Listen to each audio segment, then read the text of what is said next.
Om Namo Bhagavate Vasudevaya.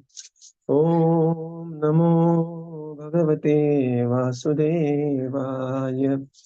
Om Namo Bhagavate Vasudevaya.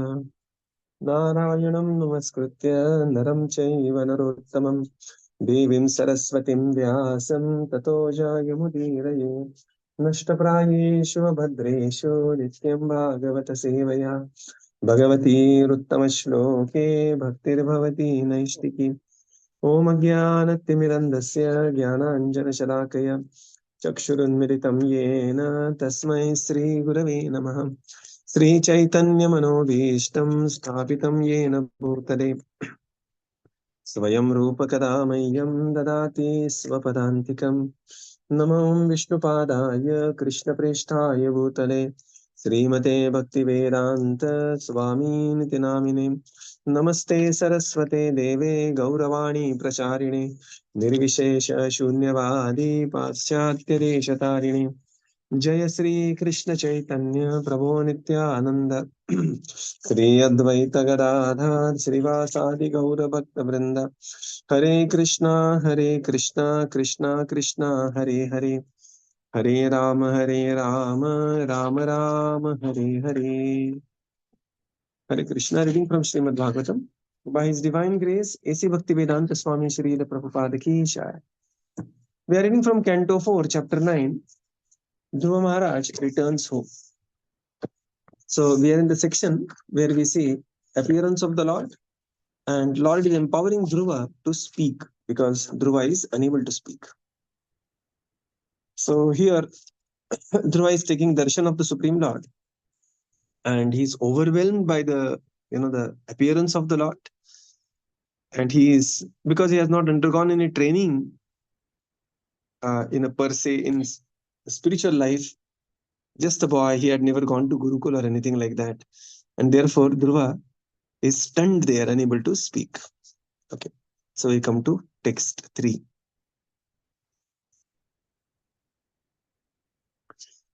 Taddarshanena agata sadhva sankshitau avadanta anga vinamaya dandavata drubhyam prapashyan prapiban ivarbhakam chumban ivasena bhujai iva ashlishan. Translation. When Dhruva Maharaj saw his Lord just in front of him, he was greatly agitated and offered him obeisances and respect. He fell flat before him like a rod and became absorbed in love of Godhead. Dhruva Maharaj in ecstasy looked upon the Lord as if he were drinking the Lord with his eyes, kissing the lotus feet of the Lord with his mouth, and embracing the Lord with his arms. Purport. Naturally, when Dhruva Maharaj personally saw the Supreme Personality of Godhead face to face, he was very much agitated in awe and respect, and it appeared as if he were drinking the entire body of the Lord with his eyes. The devotee's love for the Supreme Personality of Godhead is so intense that he wants to kiss the lotus feet of the Lord constantly, and he wants to touch the tips of the toes of the Lord and constantly embrace his lotus feet.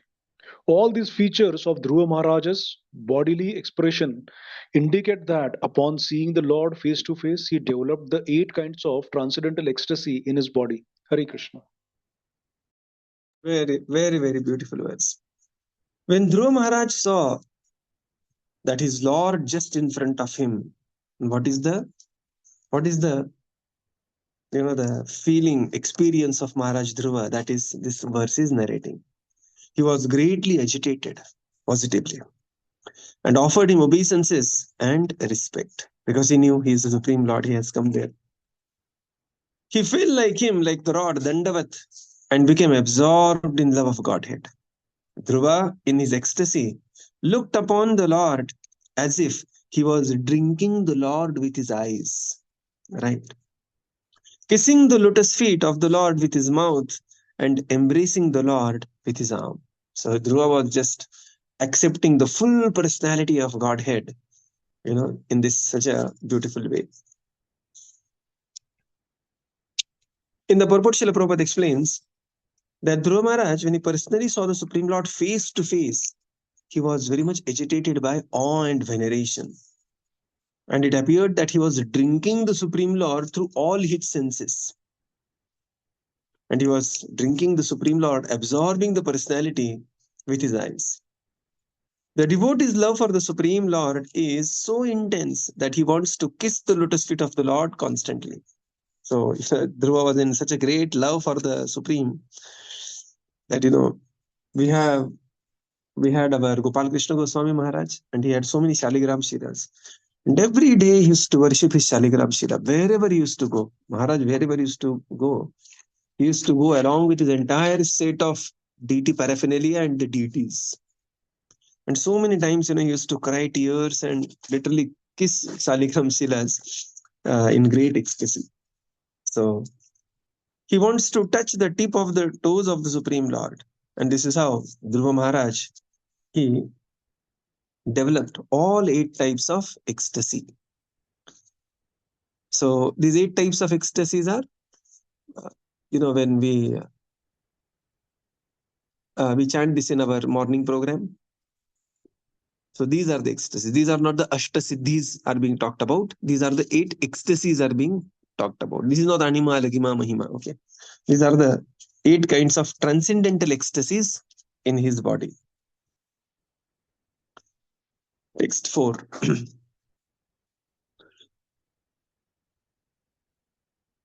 Satam vivakshantam harir jñātvāsya sarvasya charidat dridhavastitah kritāņjalim brahmamayena kambuna pasparshabalam krupaya kapole.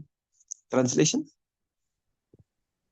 Although Dhruva Maharaj was a small boy, he wanted to offer prayers to the Supreme Personality of Godhead in suitable language.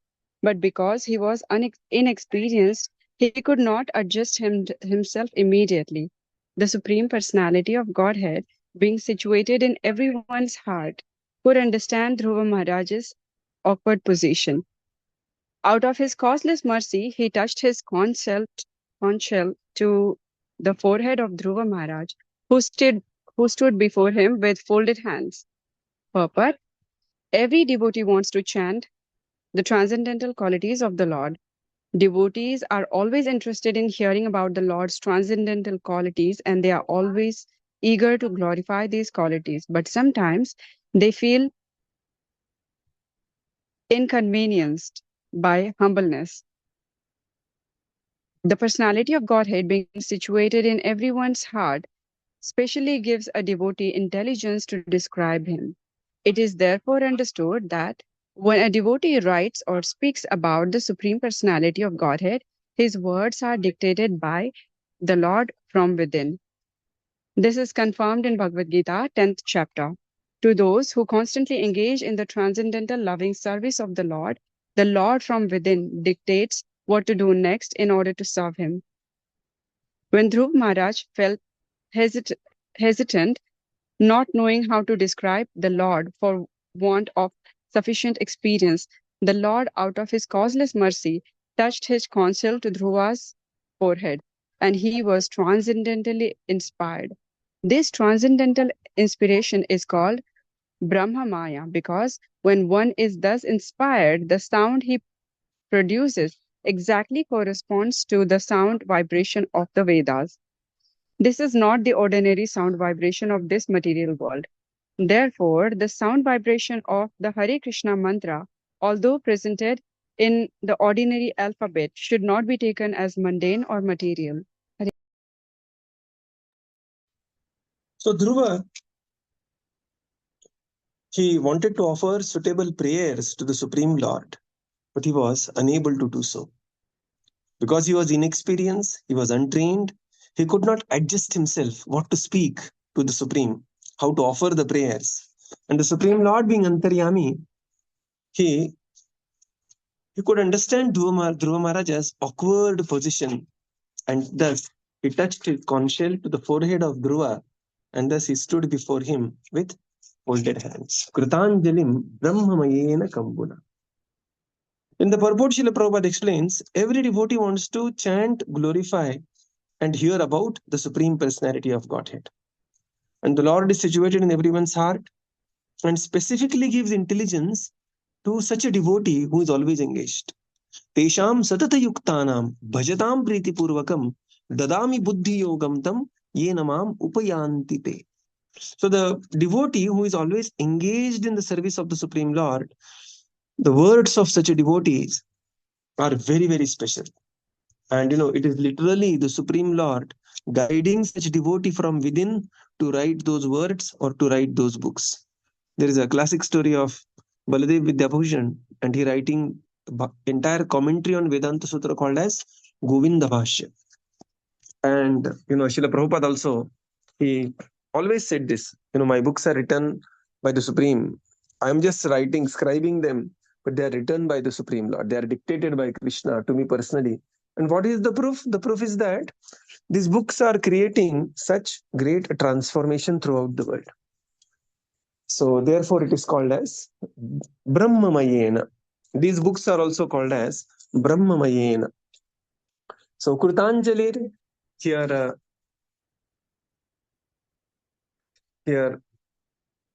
Dhruva Mahārāja was standing with folded hands, Krutanjali, Brahmamayena. So these words are called as Brahmamayena. Further, Srila Prabhupada explains, because these words are transcendentally inspired by the Supreme Lord, these are non-different than the Vedas, right? So these are non-different than the Veda, although they may be represented in the form of ordinary letters. And Srila Prabhupada gives example of just like Hare Krishna Mahamantra. Although the Hare Krishna Mahamantra may be represented in ordinary letters, HAREKRISHNA, but these are not HAREKRISHNA, they are Hare Krishna. Text 5.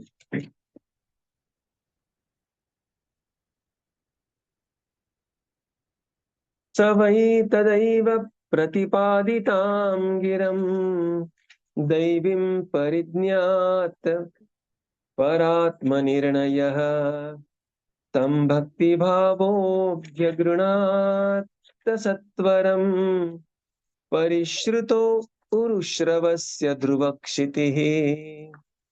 Translation? At that time, Dhruva Mahārāja became perfectly aware of the Vedic conclusion and understood the absolute truth and his relationship with all living entities. In accordance with the line of devotional service to the Supreme Lord, whose fame is widespread, Dhruva, who is the future, would receive a planet which would never be annihilated, even during the time of dissolution, offered his deliberate and conclusive prayers. Purport. There are many important items to be considered in this verse. First of all, the relationship between the absolute truth and the relative material and spiritual energies is here understood by a student who has complete knowledge of the Vedic literature. Dhruva Mahārāja never went to any school or academic teacher to learn the Vedic conclusion, but because of his devotional service to the Lord, as soon as the Lord appeared and touched his forehead with his conchshell, automatically the entire Vedic conclusion was revealed to him. That is the process of understanding the Vedic literature. One cannot understand it simply by academic learning. The Vedas indicate that only to one who has unflinching faith in the Supreme Lord as well as in the spiritual master is the Vedic conclusion revealed.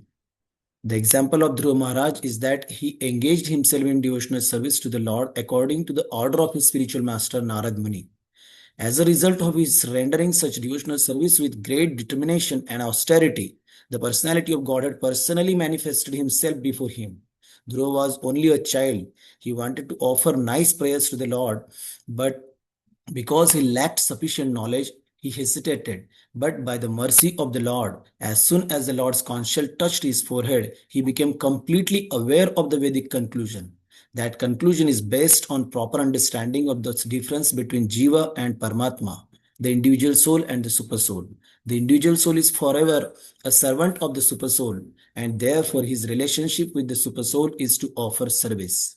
That is called Bhakti Yoga or Bhakti Bhava. Dhruva Mahārāja offered his prayers to the Lord not in the way of the impersonalistic philosophers, but as a devotee. Therefore, it is clearly said here, Bhakti Bhava. The only prayers worth offering are those offered to the Supreme Personality of Godhead, whose reputation is spread far and wide. Dhruva Maharaj wanted to have the kingdom of his father, but his father refused even to allow him to get on his lap. In order to fulfill his desire, the Lord had already created a planet known as a pole star, Dhruva Loka, which was never to be annihilated even at the time of the dissolution of the universe. Dhruva Maharaj attained this perfection not by acting hastily, but by patiently executing the order of his spiritual master, and therefore he became so successful that he saw the Lord face to face. Now he was further enabled by the causeless mercy of the Lord to offer fitting prayers to the Lord. To glorify or offer prayers unto the Supreme, one needs the Lord's mercy. One cannot write to glorify the Lord unless one is endowed with his causeless mercy. Yeah. So here, very beautiful verse. At that time, at what time? When the Supreme Lord touched his conchshell to the forehead of Dhruva Maharaj. At that time, Dhruva became perfectly aware of the Vedic conclusion and understood the absolute truth. The personality of Godhead, whose fame is widespread, and he was being offered prayers by Dhruva, who is going to receive the pole star planet, which is never to be annihilated. Thus, he began to offer prayers in a deliberate, conclusive way. In the purport, Srila Prabhupada writes that there are many items in this verse to be considered. But the most important items are, the first thing is, to attain deliberate and conclusive knowledge, Dhruva never went to school. He just performed devotional service, and the knowledge about the Supreme Lord was very beautifully revealed to Dhruva simply by mercy of the Supreme. So academic learning does not lead to devotional service, right? So this is Prabhupada writes here that Dhruva here understood entire thing, Sambandha, Abhideya and Prayojan. And as soon as he began to perform devotional service, the knowledge was revived within. So there is this is the beautiful example of both.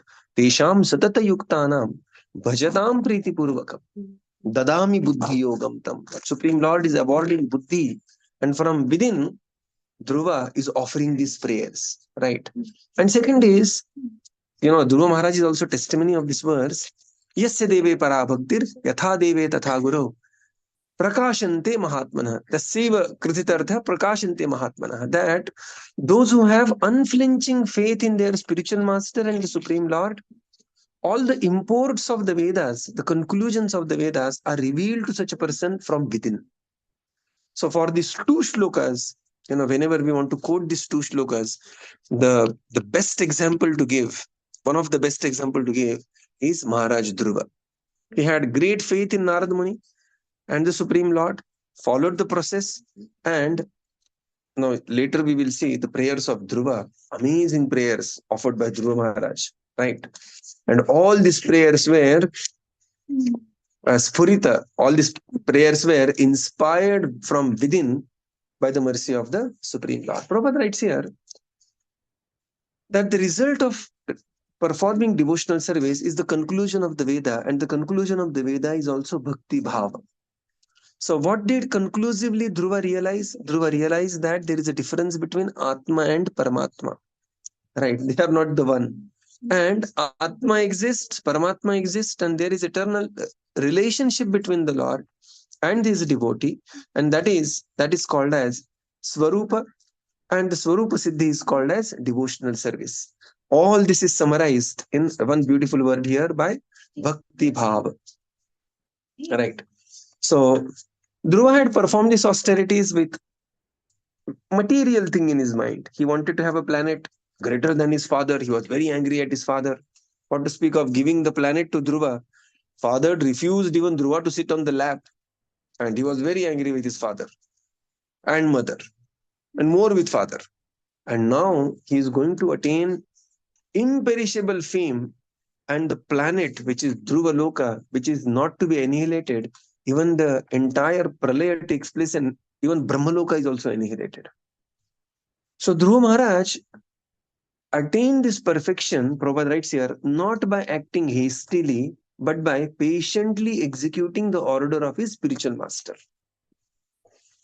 So, Dhruva was angry, but Dhruva had great faith and patience. So we can see all these qualities: utsahat, nischayat, dhairyat, tat karma pravartanat, sangatyagat sato vritte, shadvir bhaktir prasidhati. All 6 qualities we can see in the example of Dhruva Mahārāja. And then Prabhupada writes here, to glorify or offer prayers to Supreme, one needs Lord's mercy. Right. One cannot write to glorify the Lord unless one is endowed by the causeless mercy of the Supreme Personality of Godhead. So now begins the transcendental prayers of Dhruva Mahārāja. First verse is very, very famous verses. Many of these verses are very famous verses.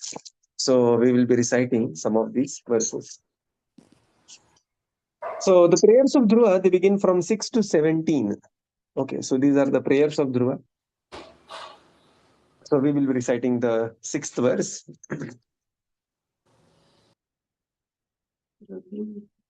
Dhruva uvacha. Dhruva uvacha.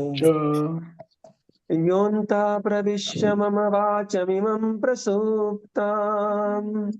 Yonta pravishya mama vachamimam prasuptam. Sanjivayati akhila shakti dhara swadhamna. Sanjivayati akhila shakti dhara swadhamna. Anyamsya hastacharana shravanatvagadin. Anyamsya hastacharana shravanatvagadin. Pranan namo bhagavate purushaya tubhyam. Pranan namo bhagavate purushaya tubhyam. Translation. Dhruva Mahārāja said, my dear Lord, you are all powerful. After entering within me, you have enlivened all my sleeping senses, my hands, legs, ears, touch, sensation, life force, and especially my power of speech. Let me offer my respectful obeisance unto you. Purport. Dhruva Mahārāja could understand very easily the difference between his condition before and after attaining spiritual realization and seeing the Supreme Person of Godhead face to face. He could understand that his life force and activities had been sleeping. Unless one comes to the spiritual platform, his bodily limbs, mind, and other facilities within the body are understood to be sleeping. Unless one is spiritually situated, all his activities are taken as a dead man's activities or ghostly activities. Srila Bhakti Vinod Thakur has composed a song in which he addresses himself. O living entity, get up. How long shall you sleep on the lap of Maya? Now you have the opportunity of possessing a human form of body. Now try to get up and realize yourself. The Vedas also declare, get up, you have the opportunity, the boon of human form of life. Now realize yourself. These are the Vedic injunctions. Dhruva Mahārāja actually experienced that upon enlightenment of his senses on the spiritual platform, he could understand the essence of Vedic instruction, that the Supreme Personality, Supreme Godhead is a Supreme Person. He is not impersonal. Dhruva Mahārāja could immediately understand this fact. He was aware that for a very long time he was practically sleeping, and he felt that the impetus to glorify the Lord, according to the Vedic conclusion, a mundane person cannot offer any prayer to glorify the Supreme Person of Godhead because he has no realization of the Vedic conclusion. When Dhruva Mahārāja therefore found this difference within himself, he could immediately understand that it was because of the causeless mercy of the Lord. He offered obeisances to the Lord with great respect and reverence, completely understanding the Lord's favor was upon him. This spiritual enlightenment of the Dhruva Mahārāja's senses and mind was due to the action of the internal potency of the Lord. In this verse, therefore, the word Swadhamna means by spiritual energy, spiritual energy. Spiritual enlightenment is possible by the mercy of the supreme energy of the Lord. The chanting of the Hare Krishna mantra is first addressed to the spiritual energy of the Lord, Hare. This spiritual energy acts when a living entity fully surrenders and accepts its position as an eternal servitor. When a person places himself at the disposal of, or order of the Supreme Lord, that is called Sevonmukha. At that time, the spiritual energy gradually reveals the Lord to him.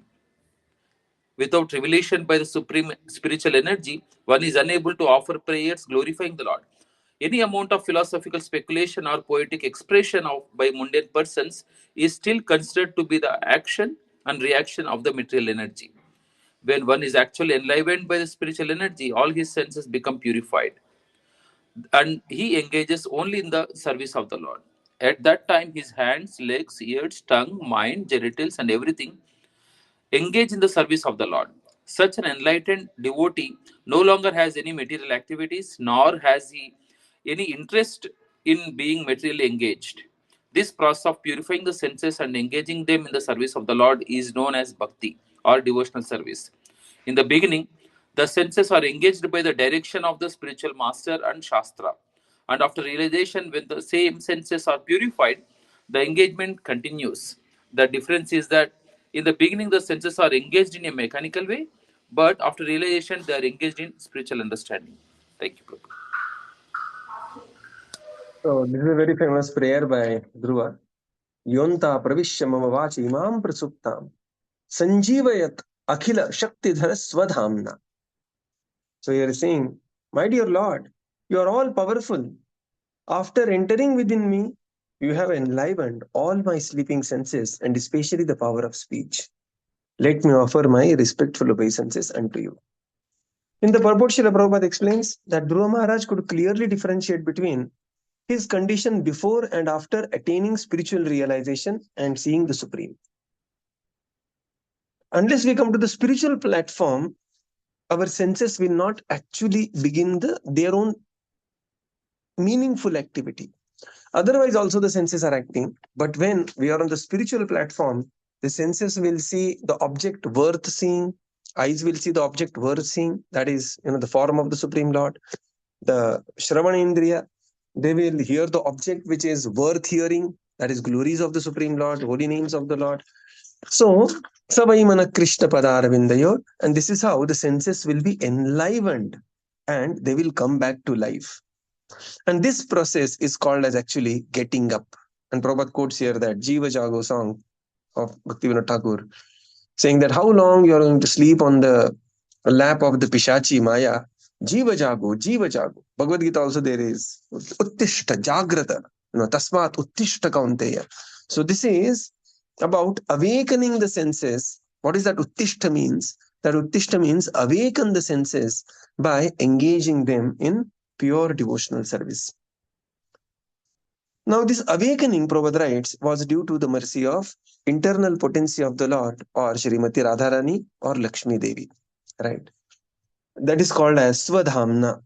Swadhamna means by the spiritual potency. The spiritual enlivenment of Dhruva Mahāraja's senses and mind was due to the action of the internal potency of the Supreme Lord, Swadhamna. And therefore, in chanting Hare Krishna Mahamantra, the first word is Hare, which is addressing the energy of the Supreme Lord or Śrīmati Radharani, Lakshmi Devi, Sita Devi, so that we can receive mercy of the Supreme Lord. And Prabhupada says here, the chanting of Hare Krishna Mahamantra, the first address the spiritual energy of the Lord, Hare. And this is how, when a person places himself at the disposal of or the order of the Supreme Lord, he is called as Sevonmukha. And at that time, the spiritual energy gradually reveals the Lord to such a personality. And then Prabhupada writes that there are many poets who will write some poetic thing about the Lord, poetic things about, this Gita or that Gita, but they are not considered to be spiritually enlivened. See, many times, there are such Pratibhavan Vyakti, they are word masters, that they will write beautiful song about the Lord. And, within next couple of days' time, they will write some another song about they will write some Lavani, they will write, or they will write some, some other songs also. So their songs and prayers of Dhruva, they are different. Prayers are the songs written by a mundane poet, they are inspired by the material energy. And the prayers which are offered by personality like Dhruva Mahārāja, they are inspired by Swadhamna, the spiritual energy from within. This awakening, Prabhupada says, this awakening of the senses is exactly devotional service. This is the definition of devotional service. Sarvopadi vinirmuktam tat paratvena nirmalam rishikena rishikesha sevanam. This process of purifying and engaging the senses in the service of the Lord is called as bhakti. So in the beginning, the senses are engaged according to the direction of the spiritual master and Shastra. But after attaining realization, yoga rudha stage, the same senses, when they are purified, the engagement will naturally continue. And this is how Srila Prabhupada writes a very beautiful purport here. So we will conclude here and continue tomorrow. Srila Prabhupada ki jai, Gaura Bhakta Vrinda ki jai. Thank you, Prabhupada. Thank you, everyone. Hare Krishna. Thank you, Thank you, Prabhupada. Prabhuji. Thank Hare you, Krishna. Prabhupada. Thank you, Prabhuji. Thank you, everyone. Hare Thank you, Krishna. Prabhupada. Thank you, Prabhupada. Thank you, Prabhupada. Thank you, Prabhuji. Hare Krishna. Thank you, Prabhupada. Thank you, Prabhuji. Hare Krishna. Dandavat pranam. Thank you, Prabhupada. Thank you, Prabhuji. Hare Krishna.